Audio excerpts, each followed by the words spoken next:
Hey guys, welcome back to my channel. Today I'm going to do a really simple tutorial on how to make these scrunchy keychains. Really easy. You can pair these with your scrunchies that you currently sell online, or if you don't do that yet, you can actually make a ton of these. They're really easy and just sell them online. And if you watched my video how to print a scrunchie, you can use the same template and you can make two of these with this one template. I like to keep things simple, guys. So same one template, two of these. And I'll leave the link for that video, I think right here. So if you haven't watched it yet, give it a watch. And so let's get started on these. Really fun. Okay guys, this is all you'll need. If you're printing your own fabric, you're using your scrunchie template to make your scrunchies. You're going to fit actually 2 wristlet keychains using this template, because your wristlet keychains, you're only cutting at 2 3/4 inches wide. So you can easily fit 2 wristlets. So you need one of those, and you need 2 roughly cut satin pieces. And I roughly cut these the same as the scrunchie, how I make my scrunchies, 6 inches tall approximately, and approximately 15 inches wide. So you need 2 of those if you're printing your fabric.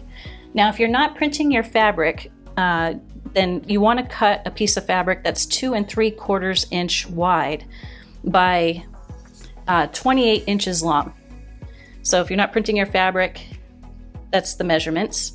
You're going to need a 7.5 inch long elastic. Now I use a 1/4 inch wide elastic. This seems to work the best when you're doing a wristlet.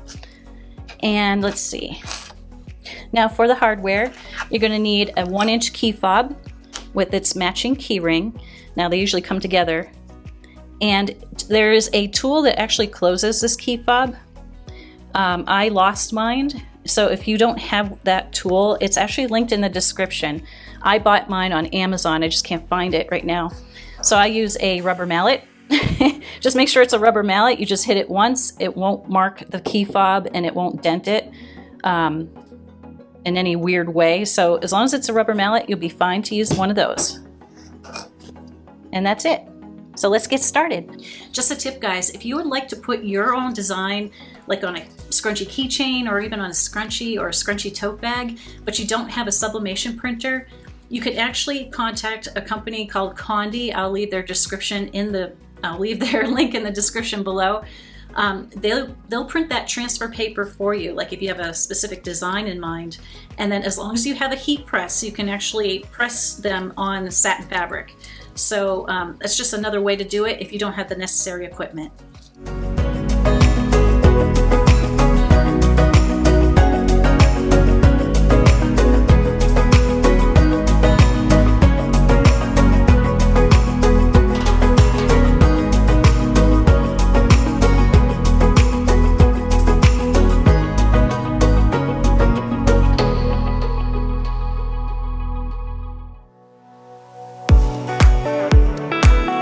So if you printed your own fabric, you're going to have the 2 pieces 2 3/4 inches high by 14 inches long. You're going to need to sew by putting right sides together, your 2 pieces, and you're going to sew along just one of the edges, the side seams, and you're going to do 1/4 inch side seam. So if you guys have seen my other videos on how to make a scrunchie, or my other video that says how to print a scrunchie, then this is basically the same thing.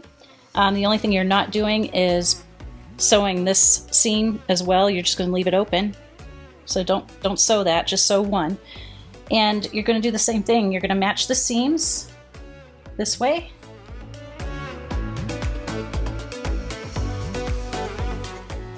Like that.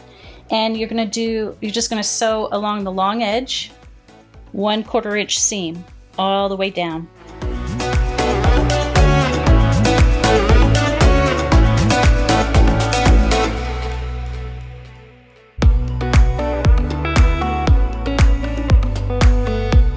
Okay, now we're going to turn our tube we just sewed right side out, and you're going to use a safety pin for this.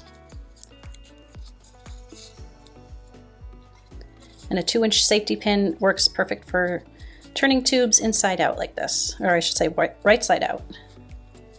So we'll do this.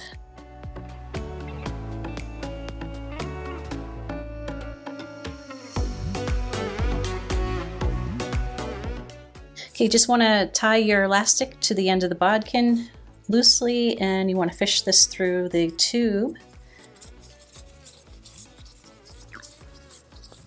like that, and you want to hold on to the other end while you do this. There you go.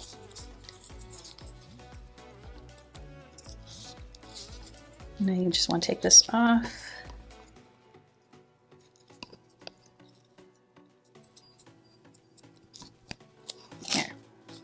Okay, next, now you want to bring the ends to the end of the elastic, like so.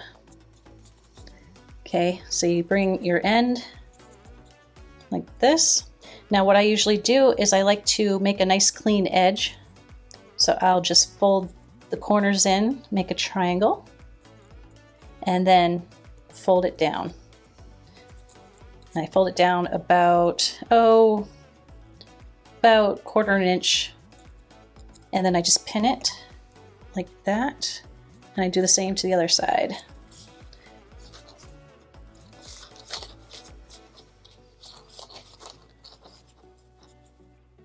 Bring it to the edge, fold in the corners, make a little triangle, and then fold it down. Like so. And it doesn't have to be perfect, it's just this side, these two ends are going to be inside the key fob, so you're not going to really see them, but it just makes extra bulk so that you can fit it in the key fob nice. There you go, and now you got to go to the sewing machine, and you want to sew a 1/2 inch seam on each end. So 1/2 inch seam.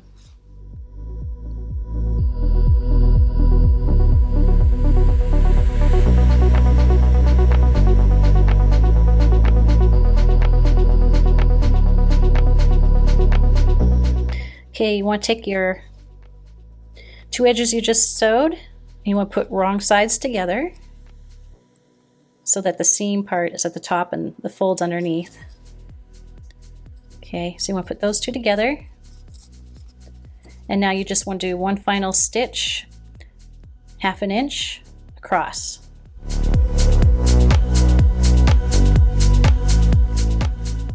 So by doing that extra step, it makes it a lot easier to put it in your key fob.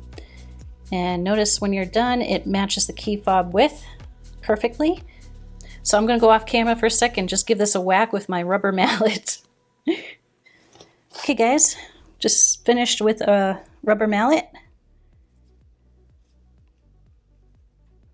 So it looks pretty good, and it's wicked strong. And it fits on the wrist. Plenty of room, very comfortable. So now I just have to put the key ring on.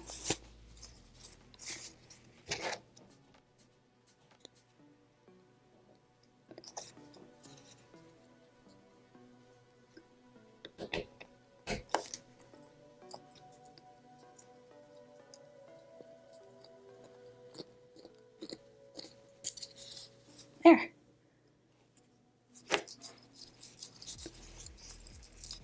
And you got your scrunchy wrist keychain.